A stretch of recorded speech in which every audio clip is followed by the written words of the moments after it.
Jemaat yang dikasihi Tuhan, kita akan memulaikan ibadah saat ini dan diundang jemaat untuk berdiri. Mari kita menyanyi NNBT nomor 3, mari kita puji Allah.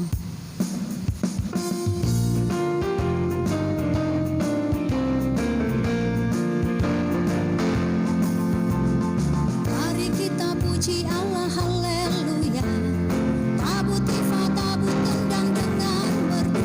Ya Hosana, mari puji Dia.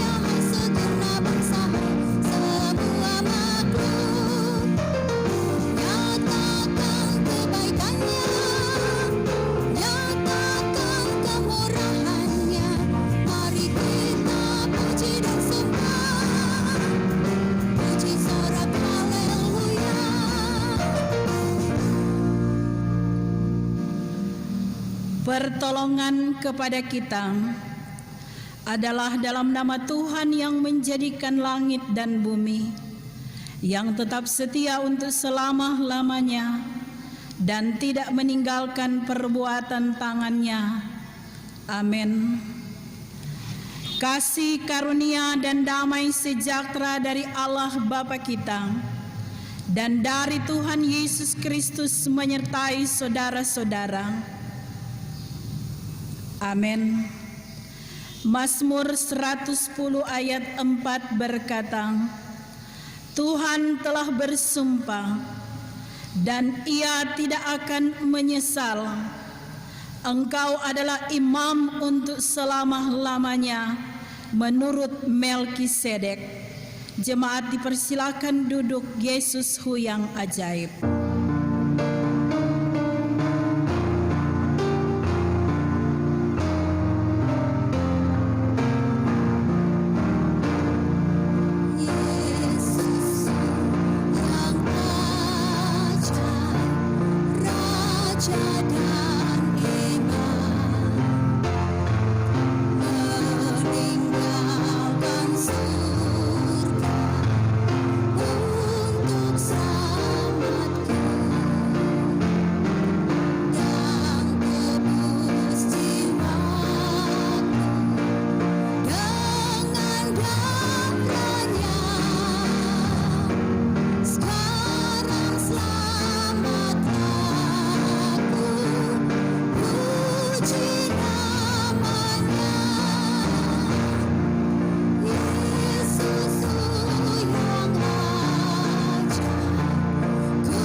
Sebelum kita membaca Alkitab sehubungan dengan tema ibadah dan merenungkannya, marilah kita memeriksa kehidupan kita dengan bertitik tolak dalam firman Tuhan.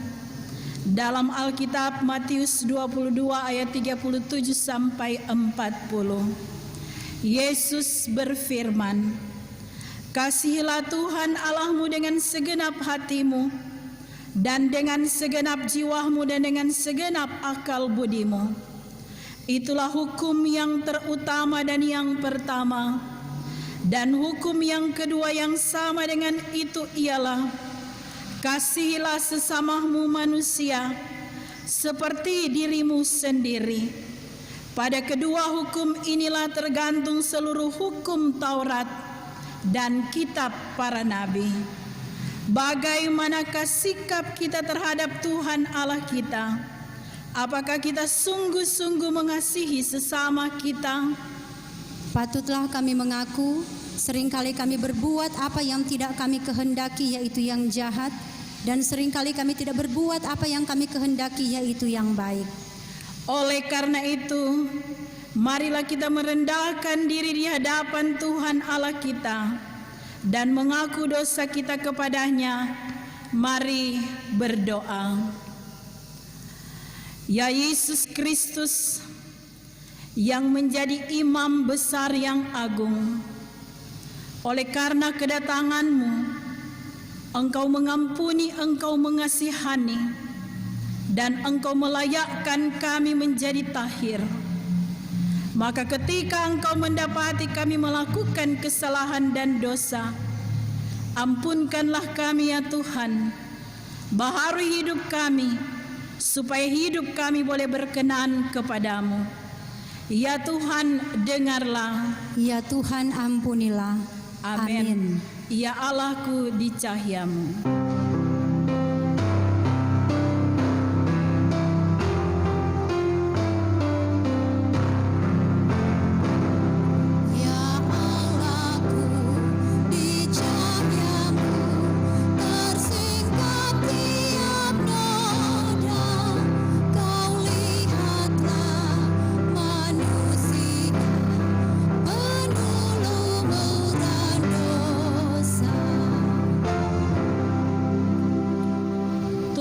Menyertai saudara-saudara dan menyertai saudara juga.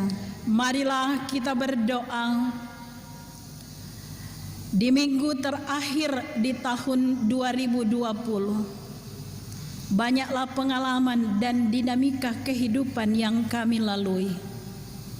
Namun sebelum kami mengakhirinya, kami terus berpengharapan bahwa Tuhan selalu menjamin kehidupan kami, dan biarlah kami terus ada dalam kebenaran firman yang akan kami baca dan renungkan saat ini, sehingga Roh Kudus menguasai kami di dalam nama Tuhan Yesus yang adalah firman kehidupan.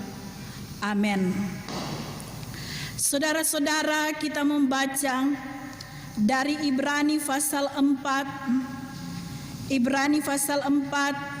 ayat 14 sampai 5, ayat 1 sampai ayat yang ke-10.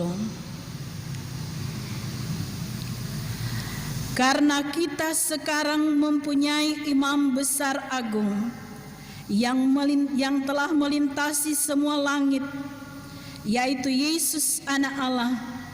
Baiklah kita teguh berpegang pada pengakuan iman kita. Sebab imam besar yang kita punya bukanlah imam besar yang tidak turut merasakan kelemahan-kelemahan kita. Sebaliknya sama dengan kita, ia telah dicobai, hanya tidak berbuat dosa.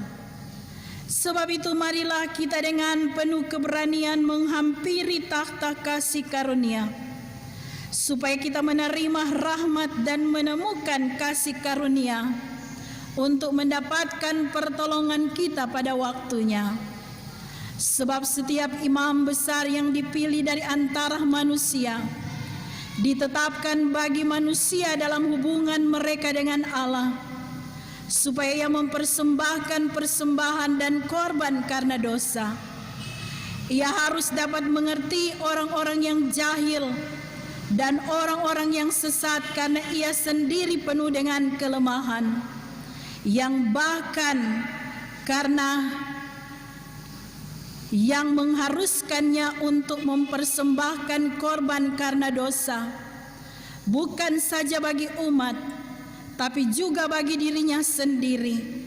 Dan tidak seorang pun yang mengambil kehormatan itu bagi dirinya sendiri, tetapi dipanggil untuk itu oleh Allah, seperti yang telah terjadi dengan Harun. Demikian pula Kristus tidak memuliakan dirinya sendiri dengan menjadi imam besar, tetapi dimuliakan oleh Dia yang berfirman kepadanya, "Anakku, engkau telah kuperanakan pada hari ini."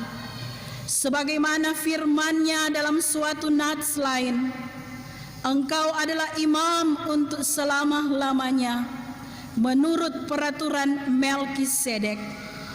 Dalam hidupnya sebagai manusia, ia telah mempersembahkan doa dan permohonan dengan ratap tangis dan keluhan kepada Dia yang sanggup menyelamatkannya dari maut, dan karena kesalehannya ia telah didengarkan, dan sekalipun ia adalah anak, ia telah belajar menjadi taat dari apa yang telah dideritanya, dan sesudah ia mencapai kesempurnaannya, ia menjadi pokok keselamatan yang abadi bagi semua orang yang taat kepadanya. Dan ia dipanggil menjadi imam besar oleh Allah menurut peraturan Melkisedek. Demikianlah firman Tuhan, sabdamu abadi.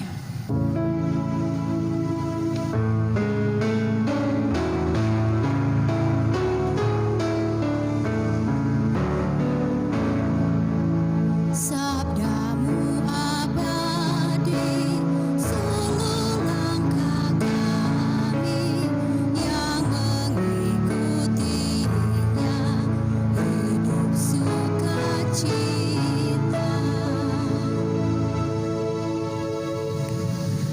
Saudara-saudara, pembacaan kita dituliskan tentang peranan imam besar yang mewakili manusia yang datang kepada Allah. Imam besar yang dipilih oleh manusia bertugas untuk mewakili umat untuk datang kepada Tuhan yang memohonkan pengampunan dosa. Tetapi imam besar yang dipilih oleh manusia ini adalah manusia yang berdosa juga. Ia juga harus datang terlebih dahulu untuk memohonkan pengampunan atas dosa-dosanya. Imam besar yang dipilih oleh manusia ini tidak bisa mewakili manusia karena ia seorang yang berdosa.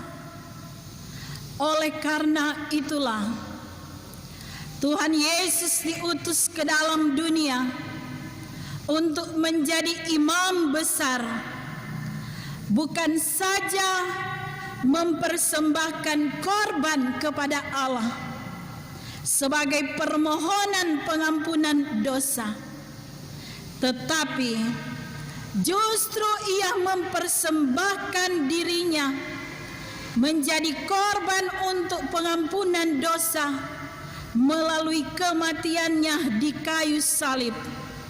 Dan ini hanya bisa dikerjakan oleh Tuhan Yesus karena ia tidak berdosa. Saudara-saudara, Ibrani 4 ayat 15 dituliskan bahwa ia juga mengalami pencobaan, tetapi ia tidak melakukan dosa. Ketika ia akan mengalami hukuman dosa yang ditimpakan kepadanya, justru Yesus mengalami kegentaran. Kalau kita membaca Lukas 22 ayat 39 sampai 46, menuliskan dan menggambarkan dengan detail bagaimana pergumulan Tuhan di Taman Getsemani. Di tengah-tengah pergumulan tersebut ada keinginan agar cawan pahit tersebut dijauhkan daripadanya. Tetapi ia sadar apa yang menjadi tujuan kedatangannya ke dalam dunia ini.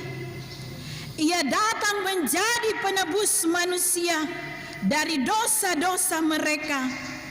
Ia datang untuk mati bagi manusia. Nah, saudara-saudara, hal terpenting yang kita pelajari hari ini adalah ketaatan Tuhan Yesus kepada Bapa. Ia taat melaksanakan apa yang direncanakan Bapa atas dirinya. Sebagai anak, ia taat kepada Bapanya. Walaupun ia harus melaluinya dengan jalan yang tidak mudah. Ia taat walaupun ia tahu cara kematiannya sangatlah tidak manusiawi. Tetapi Yesus tetap memperlihatkan teladan ketaatannya bagi setiap kita manusia. Saudara-saudara, keselamatan yang kita dapatkan dan rasakan saat ini semuanya berawal dari ketaatan Yesus kepada kehendak Bapa-Nya, dan Ia menjadi imam besar yang agung bagi kita. Yang kedua yang bisa kita lihat, karena Yesus menjadi imam besar yang agung, maka ini menjadi dasar keyakinan kita dan keistimewaan setiap orang percaya, sehingga pengorbanannya di atas kayu salib akan terus memotivasi dan menggerakkan kehidupan orang percaya untuk mengakhiri tahun ini, tahun berjalan ini dengan baik, dan menumbuhkan pengharapan bahwa tahun yang baru akan lebih cerah.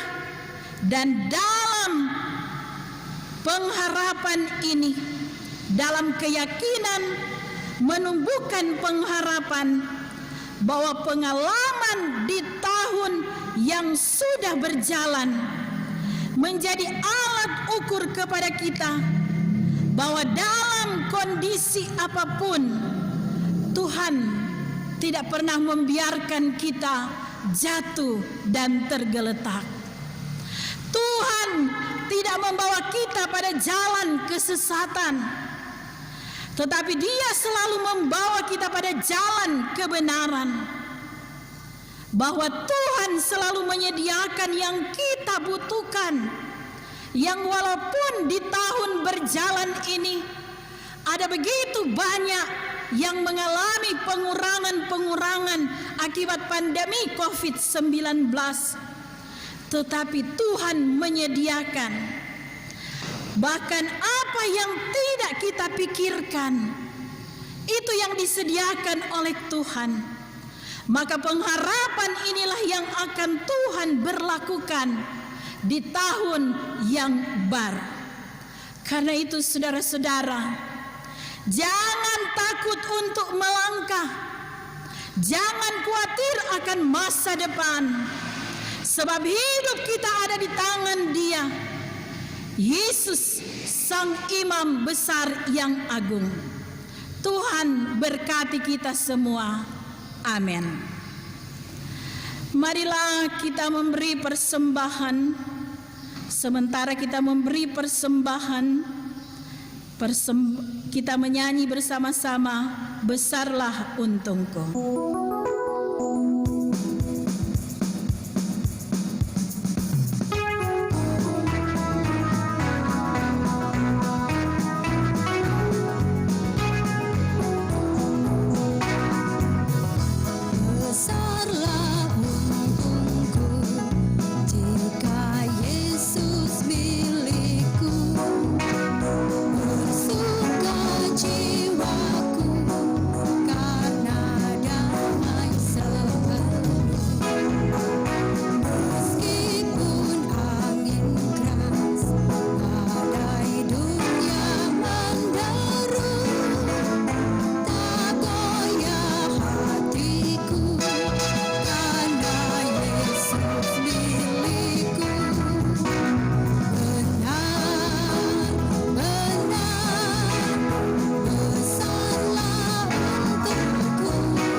Mari berdoa.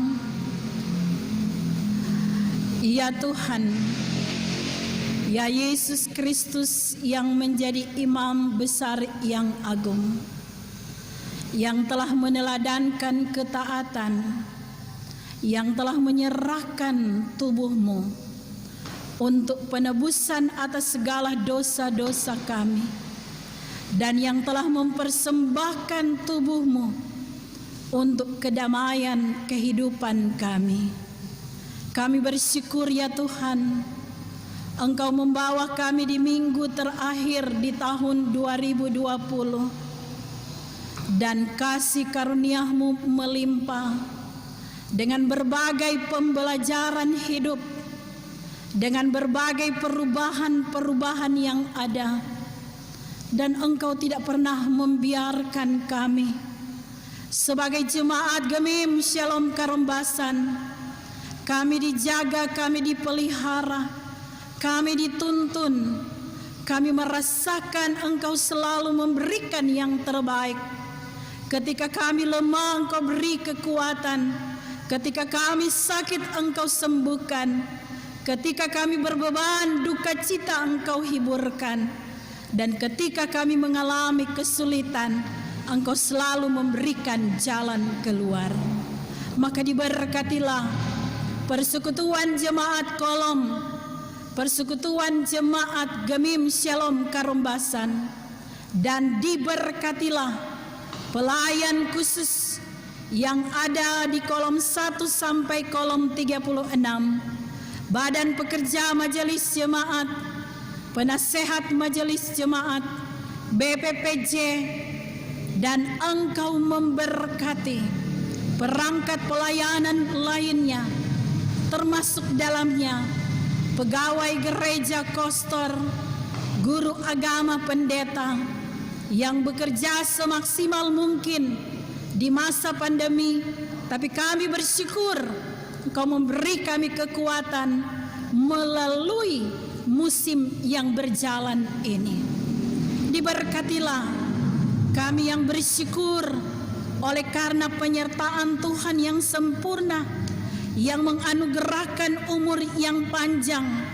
Di antaranya kolom 1 Yudi Rumengan 30 tahun, kolom 3 Daniel Pongilatan 49 tahun, kolom 4 Kristi Mincelungan 31 tahun, Masya Mincelungan 36 tahun, Faith FG Momongan 9 tahun, kolom 8 Cynthia Depesik 43 tahun, keluarga Penatua Manein Sarandang 36 tahun, Liana Christine Ruru 37 tahun, Livi Sumampo 29 tahun. Engkau senantiasa ada dalam kehidupan mereka yang menikmati keselamatan, umur panjang, dan kelanggengan dalam kehidupan rumah tangga. Dan Engkau memberkati persembahan yang sudah kami beri, biar itu boleh berkenan di hadapan-Mu, menjawab setiap kebutuhan-kebutuhan pelayanan yang ada di jemaat Gemim Shalom Karombasan. Dan kami berdoa bagi kehidupan bangsa dan negara yang akan memasuki tahun yang baru, yang boleh dikatakan era kemenangan sesudah kami melalui berbagai hal, termasuk hidup berdampingan dengan pandemi COVID-19. Dan Engkau menganugerahkan hikmat sehingga vaksin yang telah ada akan dibagikan kepada masyarakat. Kami boleh hidup sejahtera, kami boleh hidup aman, membangun kehidupan bangsa dan negara, bergandengan dengan pemerintah, supaya kehidupan kami ada dalam kebahagiaan. Kami bersyukur ya Tuhan, pelaksanaan ibadah di hari Minggu yang mulia ini ditopang oleh saudara-saudara yang Tuhan anugerahkan talenta, bahkan pun keterampilan-keterampilan tersendiri. Di antaranya Bapak Jufri sebagai pemain keyboard, Engkau berkati bersama dengan keluarga. Guru agama Megi Luntungan Rundengan, Engkau berkati sebagai hamba-Mu bersama dengan keluarganya. Engkau berkati Bapak Michael Waluyan Gabriel bersama dengan keluarga Syamas Waluyan Pangemanan. Mereka memberi diri secara utuh dan dalam ketulusan memberikan yang terbaik melalui pelayanan di hari Minggu, bahkan pun dalam peribadatan lainnya. Terpuji nama-Mu Tuhan, kekal untuk selama-lamanya. Kami mengangkat segala sembah dan pujian kami hanya kepada Kristus Yesus Tuhan yang sudah mengajar kami berdoa. Bapa kami, Bapa kami yang di sorga, dikuduskanlah nama-Mu, datanglah kerajaan-Mu, jadilah kehendak-Mu di bumi seperti di sorga. Berikanlah kami pada hari ini makanan kami yang secukupnya, dan ampunilah kami akan kesalahan kami, seperti kami juga mengampuni orang yang bersalah kepada kami. Dan janganlah membawa kami ke dalam pencobaan, tetapi lepaskanlah kami daripada yang jahat. Karena Engkaulah yang mempunyai kerajaan dan kuasa dan kemuliaan sampai selama-lamanya. Amin. Jemaat diundang berdiri. NNBT 26, Tuhan Yesusku, mutiara hatiku.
Sampaikanlah salam kepada tiap-tiap orang kudus dalam Tuhan Yesus Kristus.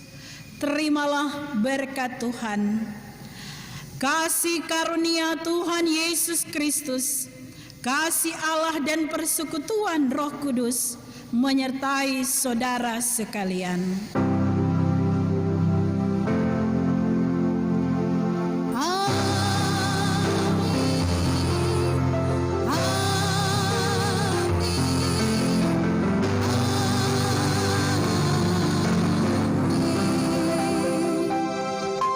Teduh.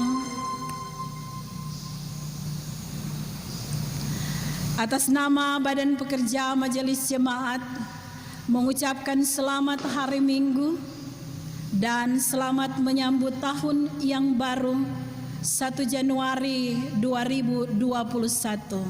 Salam sehat, Tuhan memberkati.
susah dan sedih akan ditanggung selalu dengan Tuhan selamanya.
Susah dan sedih akan ditanggung selalu